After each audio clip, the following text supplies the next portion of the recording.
If you're looking to stop recurring charges on Steam, this guide will help you navigate the process step by step. Follow these instructions to manage your subscriptions effectively. Step 1. Log into your Steam account. Open the Steam application or website and log in with your account credentials. Make sure you are using the account that has the subscriptions you want to manage.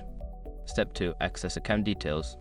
Once logged in, click on your username in the top right corner, then select account details from the drop-down menu.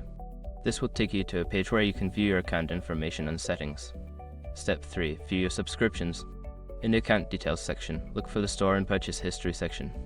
Click on Manage Subscriptions to see a list of all active subscriptions linked to your account. Step 4. Cancel the subscription. Find a subscription you wish to cancel. Click on the option to cancel subscription next to it. Follow any prompts to confirm the cancellation. Make sure to read any information regarding the cancellation policy. Step 5. Check for confirmation. After cancelling, check your email for a confirmation message from Steam regarding the cancellation of your subscription. This will ensure that the recurring charges have been successfully stopped. By following these steps, you can effectively manage and stop any unwanted recurring charges on your Steam account. If you have any further questions, consider reaching out to Steam support for assistance.